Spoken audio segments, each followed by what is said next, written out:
ओम इंद्रम वर्धन्तो अप्तुरः कृण्वन्तो विश्वमार्यमपघ्नन्तो अरावणः। 40 वर्ष के एक लंबे अंतराल के पश्चात राजस्थान के संगठन ने जो एक करवट लिए है और उस करवट को आप सबने अपनी नज़रों से यहाँ पर आकर के देखा है, और ना केवल आपने देखा है, सारी दुनिया में आर्य संदेश टीवी के माध्यम से सुबह से लगातार हजारों लोग निरंतर देख रहे हैं। मैं उन सभी को आपको नमन करते हुए इस करवट को लेने वाले और इस करवट को लेने के लिए जिन्होंने अदम्य प्रयास किया है, छोटा प्रयास नहीं, आपको लगता होगा हुआ क्या, एक टेंट लगा है, थोड़ी सी भोजन की व्यवस्था की है और हमें निमंत्रण किया है। लेकिन मैं इस प्रयास को जिन लोगों ने किया है लंबे समय की और एक उथल पथल के इस काल में महर्षि दयानंद की 200वीं जयंती पर अपनी जिम्मेदारी को समझते हुए, हर परिस्थितियों में तपते हुए, मैं सबसे पहले राजस्थान आर्य सभा के यशस्वी प्रधान और एक कर्मठ कार्यकर्ता के रूप में जिन्होंने अपनी एक पहचान लंबे समय में कार्य करते हुए बनाई है, आदरणीय भाई किशनलाल गहलोत जी, और उनके साथ उनके मंत्री महोदय आदरणीय जीवर्धन शास्त्री जी, और उनके कोषाध्यक्ष महोदय आदरणीय पालरी साहब, और जो इस मंच का संचालन कर रहे हैं युवा भाई मोक्ष राज जी को एक बार आपके सहयोग से करतल ध्वनि के द्वारा उनका अभिनंदन करना चाहता हूँ। तालियों में थोड़ा दम होगा तो उनका उत्साह थोड़ा और बढ़ जाएगा। आदरणीय मोक्ष राज जी कह रहे थे कि जिनका स्वागत होता है उनका उत्साह बढ़ता है, निश्चित रूप से बढ़ता है। लेकिन मैं इतना निवेदन भी कर दूं कि जब नीचे बैठे हुए हमारे साथी लोग, हम भी कोई अलग नहीं, हम भी आप ही के बीच में से हैं, केवल मंच की व्यवस्था के कारण इस समय बोलने के लिए ऊपर हैं। मैं इस बात को समझता हूं कि सम्मेलन का अगर आयोजन है तो उसकी सफलता का श्रेय उनको है जिन्होंने इतनी दूर दूर से आकर के यहाँ पर अपनी भूमिका सबसे बड़े एक महत्वपूर्ण सदस्य के रूप में यहाँ पर दर्ज कराई है। मैं उन सभी का भी बहुत बहुत नमन करता हूँ जो पूरे देश से यहाँ पर आज पधारे और विदेश से भी महाराज हमारे रमेश गुप्ता जी मंच पर उपस्थित हैं। आदरणीय श्रीमान प्रकाश आर्य जी आज की सभा के मुख्य अतिथि, आदरणीय भाई अशोक आर्य जी जो इतना बेहतर संचालन अभी आरंभ भी कर रहे थे और मुझे उनके संचालन को ज़्यादा समय देखने का सुनने का अवसर नहीं मिल पाएगा, इसके लिए क्षमा प्रार्थी भी रहूँगा। और पुनः इस टीम को बधाई देते हुए बंधुओं, इस सम्मेलन की जो सफलताएं हैं मैं कई रूप में देखा करता हूँ। सबसे पहली सफलता मैं ये कहूँगा कि राजस्थान के आर्य समाज के संगठन की जो लंबे समय से एक पहचान में कहीं ना कहीं ऊपर नीचे जो भी था, आज वो पूरी तरह से छाप के रूप में स्पष्ट हो गई है कि आर्य समाज का कौन सा नेतृत्व राजस्थान के आर्य समाज को आगे ले चलने में सक्षम है, आगे ले चलने के लिए पूरा इच्छा शक्ति रखता है और आगे ले चलने के लिए पूरी तरह तैयार है। इस सम्मेलन की सबसे बड़ी सफलता वो है। निश्चित रूप से इस समय काफ़ी लोग घर जा चुके हैं, काफ़ी लोग सोने के लिए जा चुके हैं, जो लोग दूर दूर से बसों से आए थे वो भी जा चुके हैं। लेकिन मैं अक्सर ये कहा करता हूँ कि भाई जो इस अवस्था में यहाँ पर बैठे हैं ना, वो दूध की जो मलाई होती है ना जो अंत में रह जाती है, ये वो हैं। तो आपको पुनः नमन करता हुआ बंधुओं, ऋषि दयानंद के बारे में सारी चर्चा हमारे भाई साहब अशोक जी ने की और भजनों के माध्यम से हुई। एक छोटी बेटी ने स्वस्ति वाचन का पाठ यहाँ पर किया, आप सबने सुना? किसने सुना जी? आनंद आया था कि नहीं आया था? अगर वो आनंद हमारे सब परिवारों के बच्चों का लेना चाहते और अगर अपने परिवारों में इस आयु की बेटी को अगर हम ऐसे वेद मंत्र पढ़ाने में सिखाने में सफल हो गए, आप समझ लेना ऋषि दयानंद की 200वीं जयंती का इससे बेहतर उत्साह और प्रचार हो ही नहीं सकता। उसके माता पिता को कितना हम धन्यवाद दें, कितना आभार करें जिन्होंने वास्तव में 200वीं जयंती मनाने का एक सबसे बड़ा उपकार का काम किया। छोटी सी बेटी, मुझे नहीं लगता वो 5-6 वर्ष से ज़्यादा की होगी। आज हमें कुछ लेकर के तो जाना है, यहां से खाली हाथ नहीं जाना बंधुओं। वो बेटी हमें दे रही थी क्या मुझे यहां से लेकर के जाना है, वो बेटी हमें बता रही थी क्या मुझे यहां से लेकर के जाना है। उसके माता पिता हमें समझा रहे थे कि क्या आपको लेकर के जाना है। वो केवल स्वस्ति वाचन के मंत्रों का पाठ नहीं था, उसको वो मंत्र याद है केवल इतना मात्र नहीं था, उसने आगे का भविष्य दिखाया था कि जब हमारे बच्चे इस प्रकार से वेद के मंत्रों का पाठ करने लगेंगे तब समझना कि ऋषि दयानंद आज हैं और लंबे समय तक रहेंगे, नहीं तो ऋषि दयानंद को गायब होने में कुछ ज्यादा देर नहीं लगेगी बंधुओं। दुनिया ने चाहा वो गायब हो जाएं, उस समय भी जब वो जिंदा थे तब भी चाहा ना रहे। स्वामी जी आप चले जाएं, यहां पर मेरी बड़ी मुसीबत हो जाएगी। स्वामी जी ने वो स्थान छोड़ दिया। स्वामी जी जिस घर में ठहरे, लोग आए, स्वामी जी लोग कहेंगे आप यहाँ ठहरे, मेरे लिए अंग्रेज सरकार मुसीबत करेगी, ठीक है घर छोड़ता हूं। दूसरे घर जाके रहने लगे, पर्णकुटी में रहने लगे, ईंट का पत्थर, ईंट का तकिया लगा करके सोने लगे। जेब में 2 पैसे नहीं थे, खाने के लिए भी। ऐसी परिस्थिति दयानंद के साथ में आई थी बंधुओं, एक बार नहीं अनेक बार आई। निर्णय लिया, क्या मांगूंगा नहीं, दान नहीं लूंगा, दान देना चाह छोड़ दिया, केवल वेद के प्रचार के लिए लिया। वो दयानंद जिसने इतना तप किया और आज हम यहां तक पहुंचे हैं तो केवल उस ऋषि दयानंद के उस तप के कारण से पहुंचे हैं बंधुओं। वो ऋषि दयानंद का तप कहीं यहीं आसपास कहीं गुम ना हो जाए, ये देखना आज इस सम्मेलन की सबसे बड़ी जिम्मेदारी है। जिस राज्य में उन्होंने अपना सब कुछ लगाया, राजाओं को उठाने के लिए क्या क्या किया वो कहानी नहीं सुनाऊंगा, आप सब जानते हैं, केवल याद दिलाने के लिए बात करता हूं।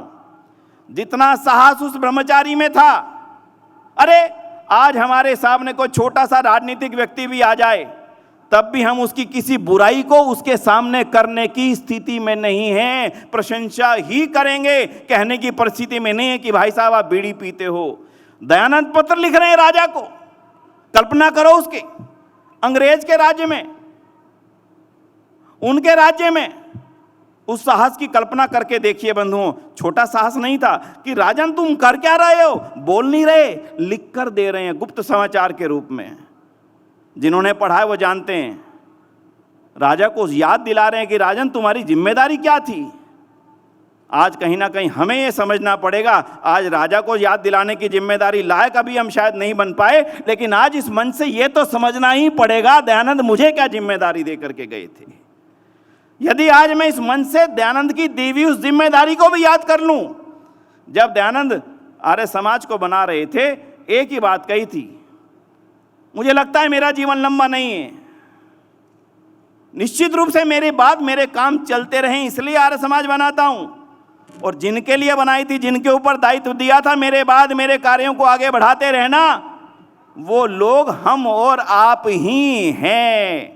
ये मान करके कि वो दयानंद ने जिम्मेदारी दी थी, मुझे दी थी, मेरे को पगड़ी बांध करके दयानंद गए थे अपने काम को आगे बढ़ाने के लिए। कहीं वो काम छूट तो नहीं गया, कहीं को काम में चूक तो नहीं गया, कहीं दयानंद के काम में मुझसे चूक तो नहीं हो रही। ये चिंतन करने का मंच है ये आर्य महासम्मेलन, और कुछ नहीं है। इसलिए बंधुओं कुछ कुछ जिम्मेदारी को समझिए। मैं पिछले दिनों में महर्षि दयानंद के पत्र व्यवहार पढ़ रहा था, आपके साथ कुछ जिम्मेदारियों को साझा करूंगा। पत्र व्यवहार पढ़ते पढ़ते दयानंद ने एक जगह लिखा, देखो जयपुर में 150 साल पहले लिख रहे हैं, देखो जयपुर में चर्च बनते जा रहे हैं। अशोक जी, जयपुर में चर्च बनते जा रहे हैं, ये 150 साल पहले दयानंद की चिंता है, और किसी की चिंता नहीं है बंधुओं, दयानंद की चिंता है।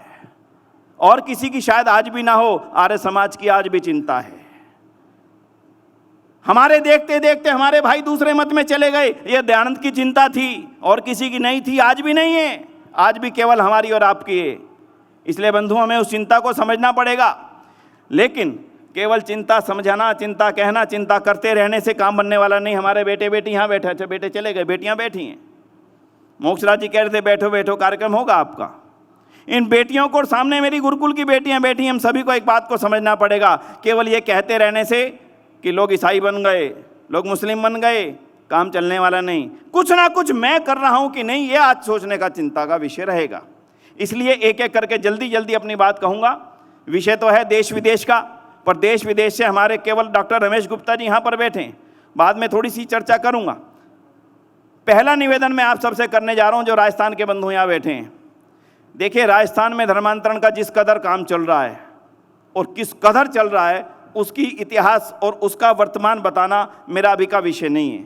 केवल इतना निवेदन कर दूं, कान और आंख खोल करके रखें और अपने हाथों में इतना बल लाएं कि मैं कम से कम किसी एक परिवार को, किसी भी ऐसे एक परिवार को जो मेरे घर के आसपास निकट कहीं पर भी रहता है, उसको अपने साथ ऐसे जोड़ के रखूंगा, जिस वर्ग को वो ले जाना चाहते हैं उस वर्ग के एक एक परिवार को अपने साथ मित्र बना के, भाई बना के, बहन बना के, बेटा बना के ऐसा जोड़ करके रखो, किसी और की हिम्मत ना पड़े कि वो आपके पास से छीन करके उसको अपने पाले में लेकर के चला जाए। ये काम आर्य समाज को करना ही पड़ेगा, अन्यथा क्या होने वाला है भविष्य का हाल आपको आने वाले समय में और ज्यादा जानकारी हो जाएगी। पहला निवेदन, 200वीं जयंती पर जिन मुद्दों को आर्य समाज ने लिया था प्रधानमंत्री जी के सामने, उनमें से एक ये है, इसलिए निवेदन करता हूं आपसे, गले लगाइए किसी भी एक गरीब परिवार को, किसी भी एक अपने पड़ोस में रहने वाले को, यहां से कुछ ना कुछ प्रेरणा और कुछ ना कुछ प्रसाद लेके जाइएगा कि ये मेरा इस तरह का काम करने वाला है,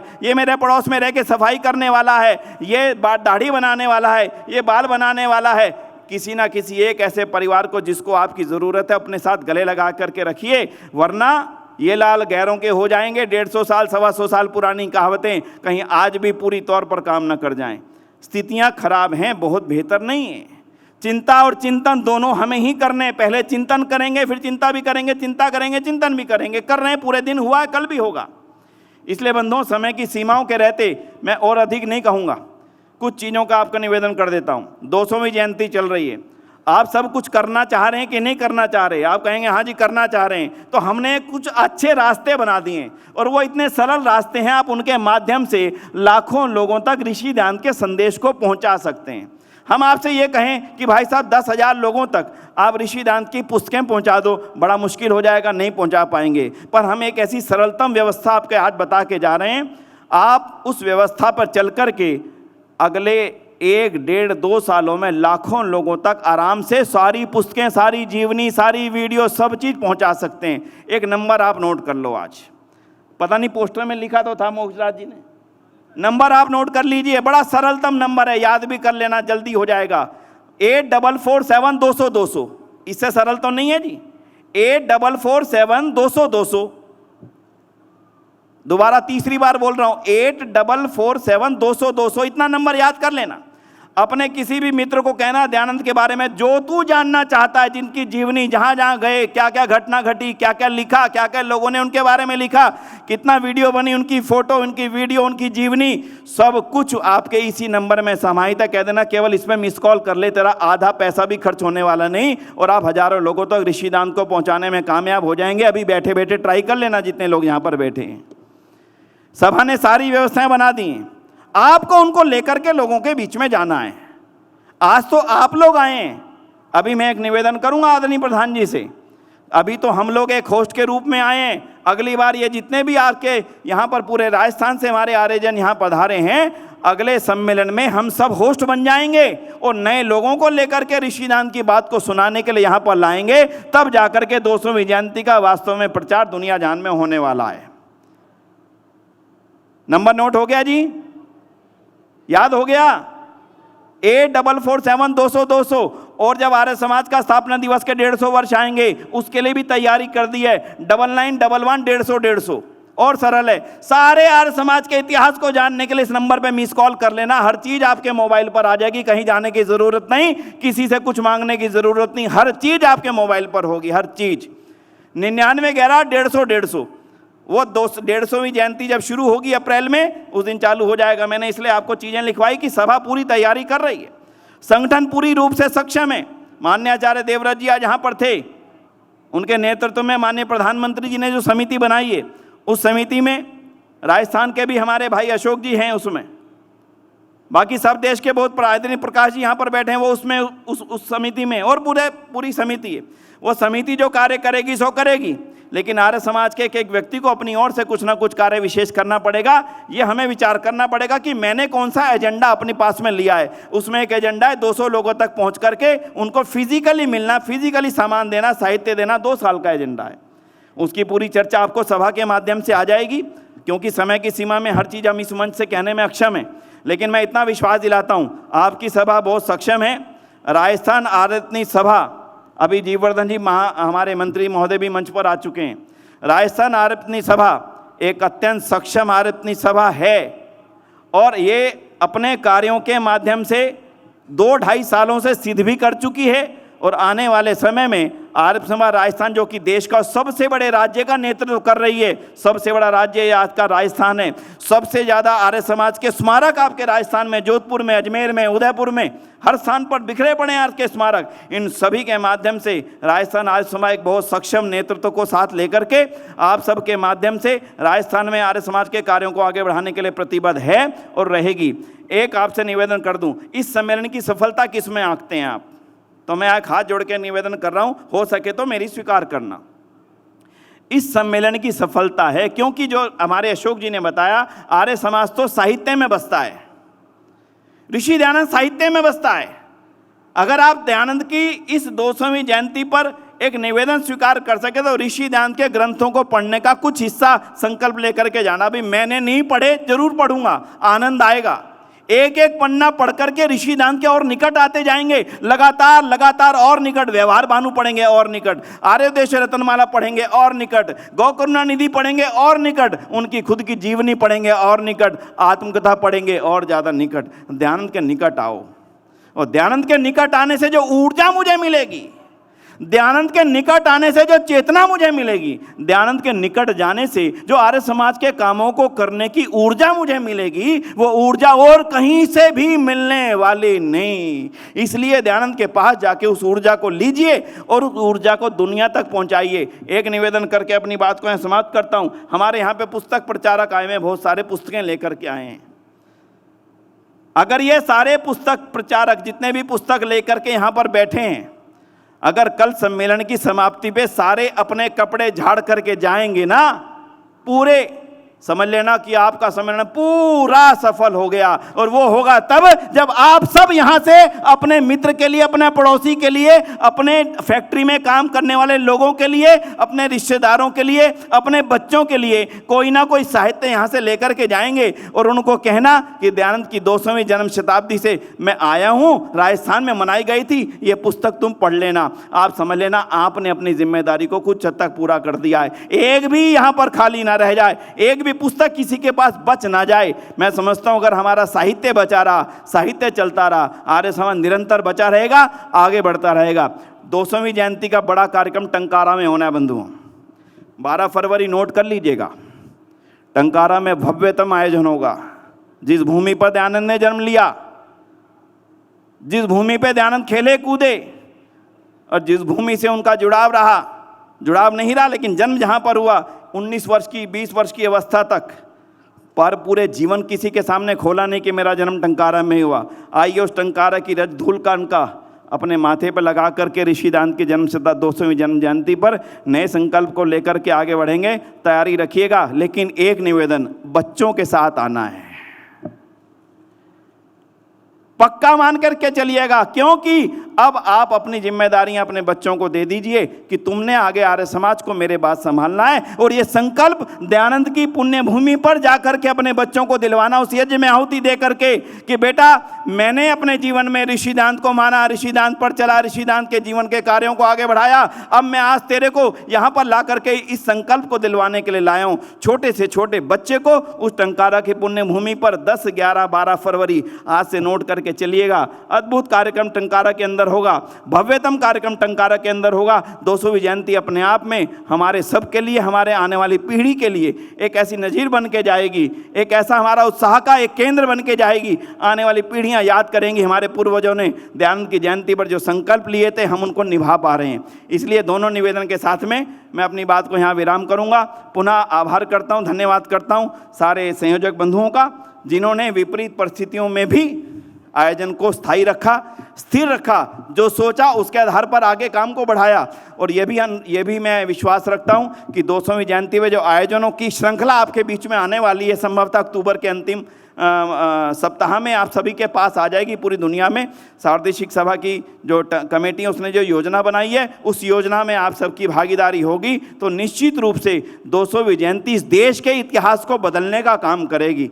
सारी बातें उस समय करेंगे, आज सारी बातें करने का समय नहीं है। देश को बदलने के लिए दयानंद आए थे, उन्होंने अपनी जिम्मेदारी से बदला था।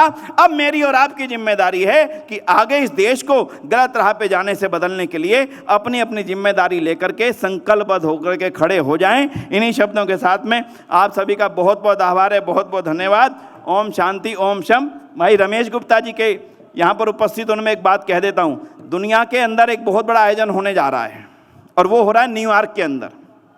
सेंट जॉन यूनिवर्सिटी, पूरी यूनिवर्सिटी किराए पे ले ली गई है, आप देख लेना भैया। तो दयानंद का मिशन कोई भारत का मिशन नहीं है, राजस्थान का मिशन नहीं है, पूरी दुनिया में इस बात को पहुंचाना हमारी जिम्मेदारी थी। निभा रहे हैं वो लोग जो वहाँ पर बैठे हैं, रमेश गुप्ता जी जैसे महानुभाव राजस्थान की पुण्य भूमि से जाकर के वहाँ बैठे हैं।